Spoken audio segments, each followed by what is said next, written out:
All right. Hi, everyone. As you know, my name is Mary Kozakowski.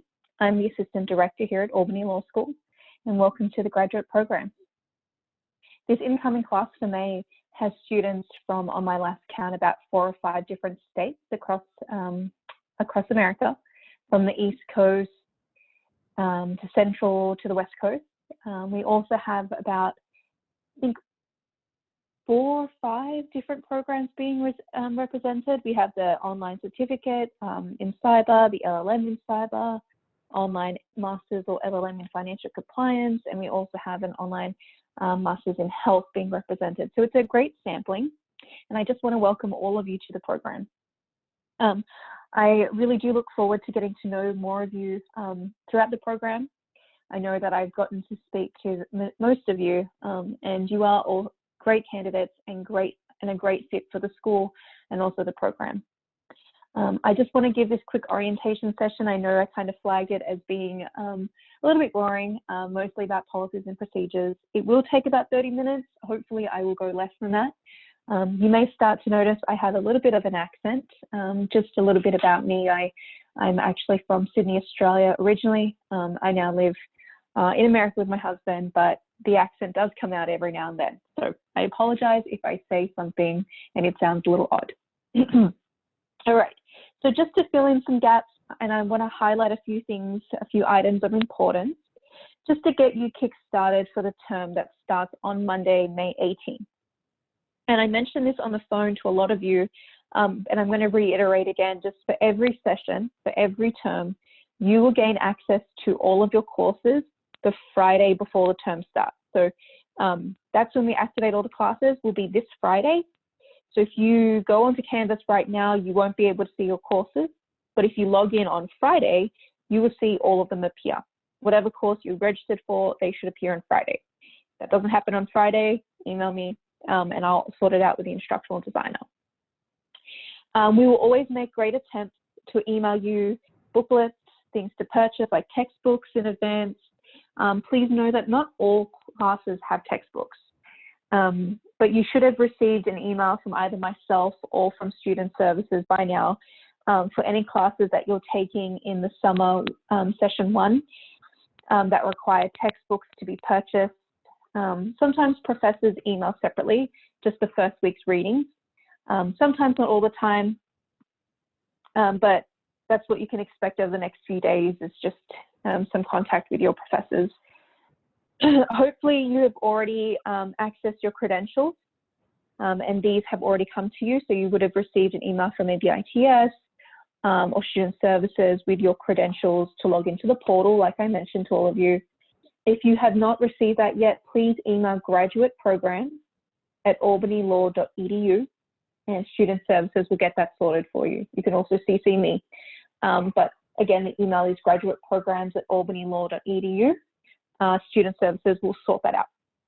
All right, so just a few things I want to highlight first. Let me just see. Okay, so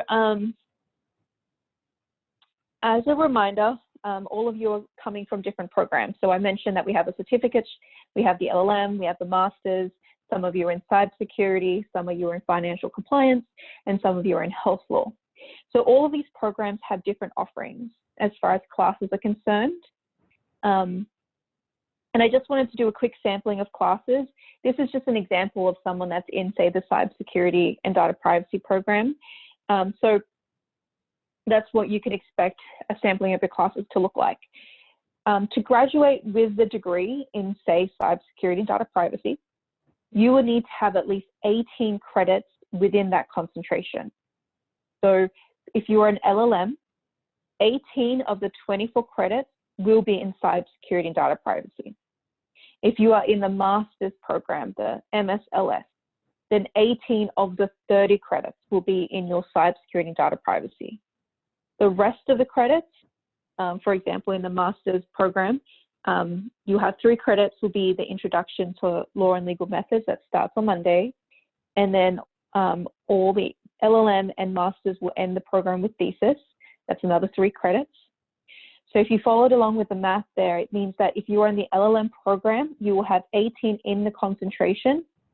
you will take 3 credits for thesis, and then you'll take about 3 credits in electives, and which can be either 1 3-credit course, or you can do maybe 3 1-credit courses, whatever you so choose. But these can be from other concentrations. So you can take a course in financial compliance, you can take a course in health law, or you can just stay within your own concentration. You can just stay within cybersecurity. Again, whatever you so choose. If you are a master's student, you will take 18 credits in your concentration. You will then take 3 credits Intro to Law and Legal Methods. You will then take 3 credits thesis, the very end. So that leaves you with 6 credits of electives. Again, this can be from the different concentrations if you so choose, but you can also keep it within your concentration. It's all part of the flexibility of the program. I know I kind of rattled on some numbers there. If you want me to, if you need some clarity on that, email me and I can break it down in an email if that's a little bit easier for you. It's just a little gist of what you can expect for the curriculum and the basics on the graduation requirements. They're also on our website, but I just wanted to kind of go over it here about the requirements to graduate. If you are in the certificate program, I haven't forgotten you. If you're in the certificate, you just take 9 credits within your concentration, and that's that. So you'll be done easy enough. In the Cybersecurity and Data Privacy Certificate program, there is just 1 required course. It's the 501 course. The other 6 are elective courses. Again, you can do a 3-credit course, you can take a 1-credit course, whatever is drawing your attention on the course list. But that's for the curriculum. It's just a simple breakdown I wanted to quickly go over for each program. And again, if you have any questions or want me to email you the breakdown, let me know. All right. So just a few notes on how to be a successful student. So most of you have not taken an online class before, and that's totally fine. We actually built the program with that in mind. So we have expectations that students coming in have actually not taken an online class before. So we kind of built the program to be as intuitive as possible. We also built the program with connection in mind. So we always want our students to connect on a regular basis. That's connecting with each other, that's connecting with your professors, that's connecting with the staff, just to be able to connect with us on a regular basis. So on that note, each class in the online program has essentially 2 professors assigned to it. The Introduction to Law and Legal Methods, if you are a master's student, is just the one exception. So Professor Jason Fisk is the only professor you have for that one course, but for the remainder of all the courses, you will have a professor and you will have an instructor. The professor is the person who has built the course, the subject matter expert who has created the assignments, has recorded the lectures, and has built out the discussion forum posts. The instructor is the one who carries out the course. So the instructor will be your day-to-day contact for the class. They will send out your weekly announcements every week about what is expected of you in that course that week. They will recap what was completed the week before. They will tell you what's coming up this coming week. They will do a lot of the grading for the assignments. That's just how we've broken it up. So what we do is we want to have a team approach for all of our classes to give you as much support as possible. So we want to give you more resources to take advantage of in terms of professors. Again, so you have your professor, you have your instructor, all there to support you. Please take advantage of them. In all of your courses, you will also have what's called a live check-in. Each week, you will have the opportunity to talk to the professor or the instructor and just ask any questions you might have. You can ask questions about career options. You can ask general questions about the field that you're in or that you're working towards. They would love to talk to you. They do love when students join the session. The sessions are optional. They're not required live sessions where you have to attend. Again, they are optional, but I do recommend them just because it's a good resource to talk to your professors, to talk to your instructors. The dates and times for those sessions will be available inside of your course. If for some reason that time doesn't work out, but you do need to speak with them, just reach out, email them. They're very responsive, and maybe they'll set up a separate time to speak to you. So They're just a couple of things about the class itself and what to expect. Okay, so I'm going to move on to some tips tips for being an online student. I just want to spend a couple of minutes on how to be a successful online student. As I mentioned, most of you have not taken an online class before. Some of you may have taken a couple in the past. I think one of you has taken numerous, but we do have a range from there being, but the majority of you have taken none. So I just want to take a few minutes on some tips. Okay, so first of all, there are, we on the administrative staff, we've seen our fair share of over 1,000 students over our personal careers. So the online program here at Albany Law School, it was in existence in 2016. However, I have been working for online programs since 2016 at different law schools in California and now New York. The assistant dean has been working on online programs since 2008. And then we also have an instructional designer and an instructional design team who have even more years of experience and they have really seen how online learning has really evolved. So combined, we have seen what works. We have seen what works for online students, what we've seen. We've also seen what does not work. And hopefully these tips are helpful. So I've listed them here, but if I had to sum it up, I would say that engagement is the main key. So students who really engage with each other, they engage with the professor, they engage with the material on a regular, continual, and systematic basis, they're the ones who'll be much more likely to succeed in the program as a whole. Very important part is to set aside specific time devoted to these courses on a regular, continuous basis. So each week, schedule it in, calendar it in, and make it consistent. If you do this, then you'll make it so systematic that you won't forget to do it. So instead of letting your calendar fill up and just ad hoc finding time to do the work, I've seen it result in people just falling behind because it doesn't work. Your calendar will be full and you won't find enough time in a day to do the work.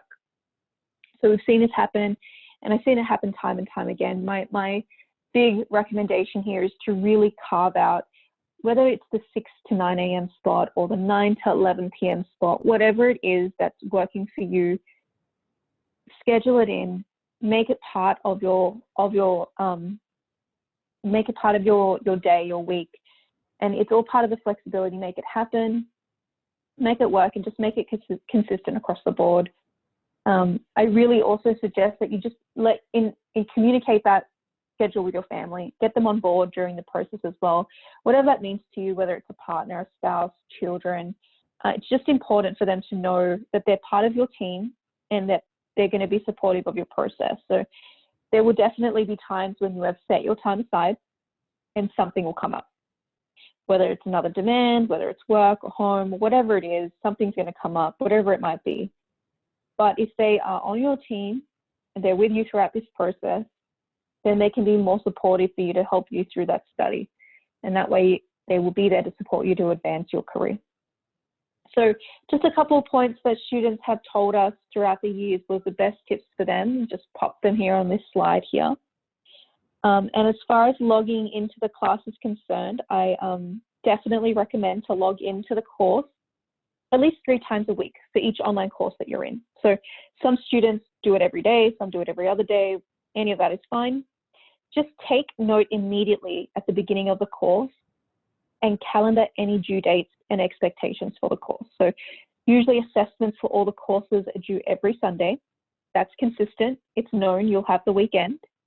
So just start to chart out, plan, prepare when you want to do the readings, when you want to watch the recorded lectures, when you want to do your discussion forum posts, put them in for those dates in your calendar when you'll do them, and then the rest, maybe you work on the assessments. It's just a great way.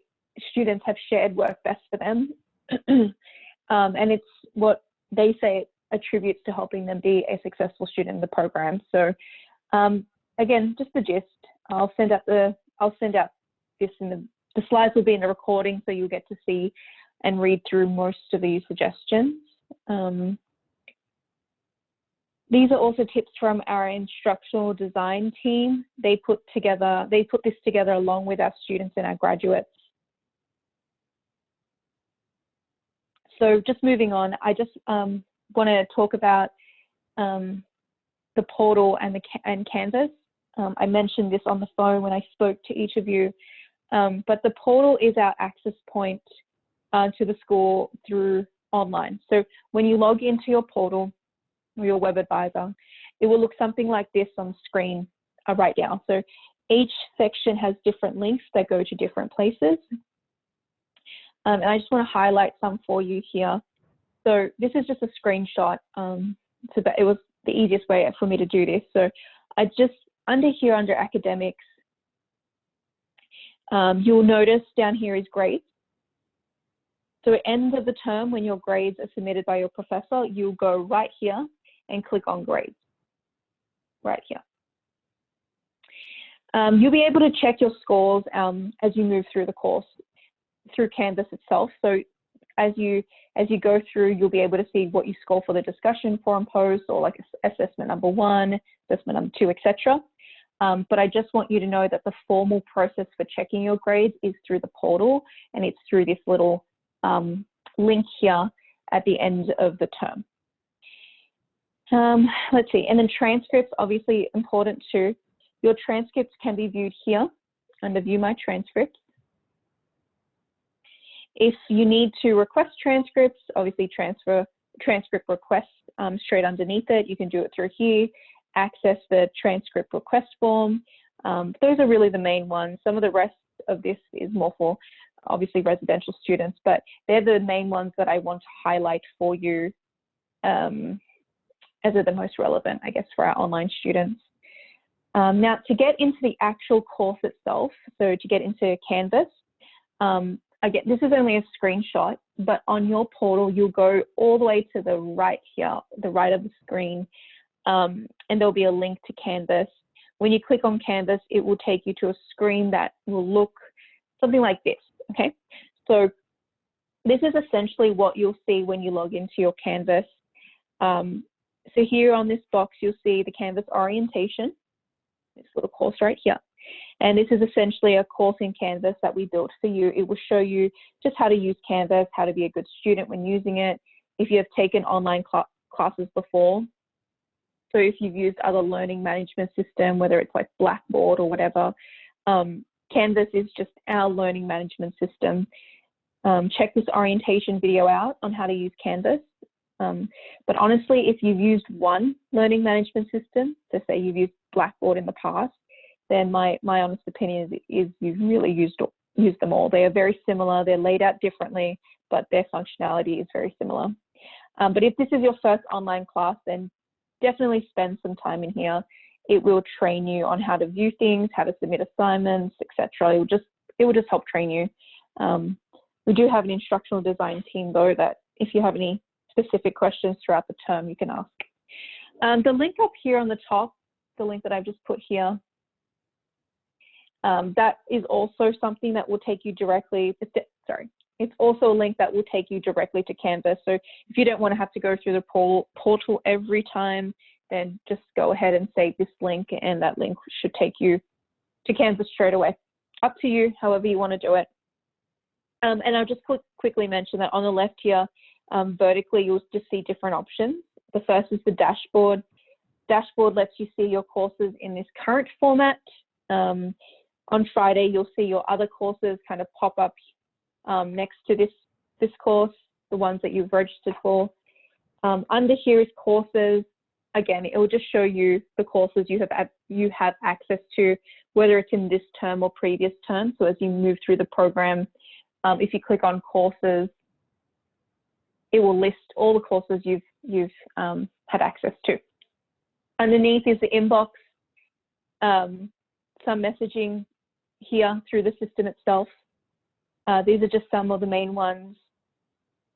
When you have more courses available to you, so as you progress through the program, your dashboard on Canvas may look a little bit more differently. Let's see. It might look like this. So you'll see that there are more courses kind of laid out. If you click on courses, it will list these as opposed to having boxes, whatever the case may be. So when you log into a class, so for example, hold on, let me just backtrack a bit. So you'll see more of your courses in this row fashion. But after you take a term, whatnot, if you click on this button on the right, these little dots on the right, there'll be options that will pop up and it can help you change the view. You can also drag these courses and kind of rearrange them to be a little bit neater so you know which classes you have in which term. You'll know where your current courses are laid out, where your previous courses are. You can color code them. However you want your layout to be, just know that those three little buttons right here, they'll be able to help you organize that.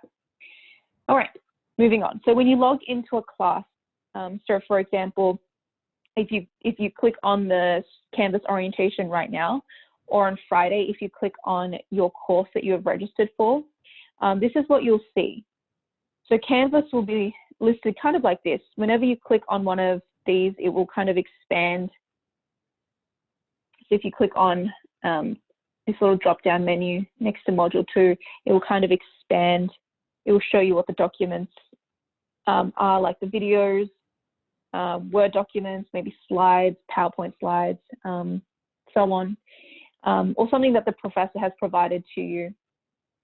So make sure you go in and you click on the drop-down arrow to see what material is listed under each week. This one, as an example, you know, M1 here means Module 1, M2 means Module 2, and then they'll label each module with what you would like the topic for that week. And then you'll click on the arrow to the left here to expand it. You'll see the learning material under each module.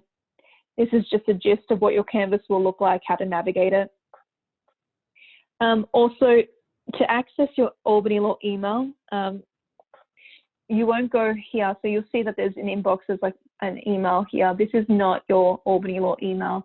Your Albany Law email will be actually through the portal, through WebAdvisor. So that first screen that I showed you, that will be where you will see your formal email, your student email.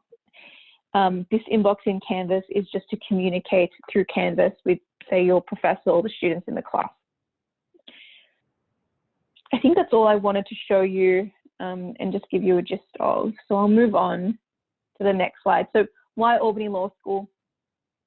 Just a few moments to really highlight our school itself. Our law school was founded in 1851, so it makes us the longest standing independent law school in the country.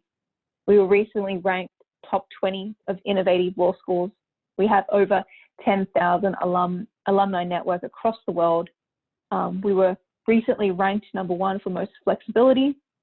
We were ranked #11 nationally, and I think that actually is now #9 nationally. So that just changed. So we are now ranked #9 nationally.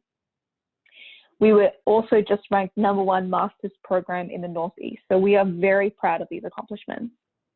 We also have alums of all sorts. We have lawyers, obviously politicians, former president, Supreme Court justices, reputable business CEOs, CFOs, heads of legal counsel, all of them from our school. Governor Cuomo, also an alum of our school. We are really looking forward to having you all become alums of our program the next year or so. So once you graduate from our program, you will be able to attend all the alumni networking events, the Albany Law events. They go nationwide.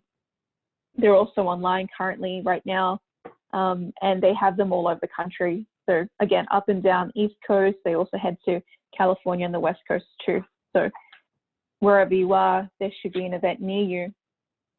And just after you graduate, our alumni department, they really do a great job of inviting alums to the events. They keep you connected with the school for as long as you would like. And our alums really tell us that they really appreciate how they just kept connected with the school throughout their career. And they still continue to feel supported by the school. Lastly, I just wanted to do what a typical week would look like for you. A lot of times students are just curious as to what a week looks like. And I have discussed this with some of you already, but generally speaking, what you can expect, there will be readings There will be recorded lectures on a variety of topics. There will be a discussion forum post each week, and then there'll be some assessments. So classes differ depending on the professors.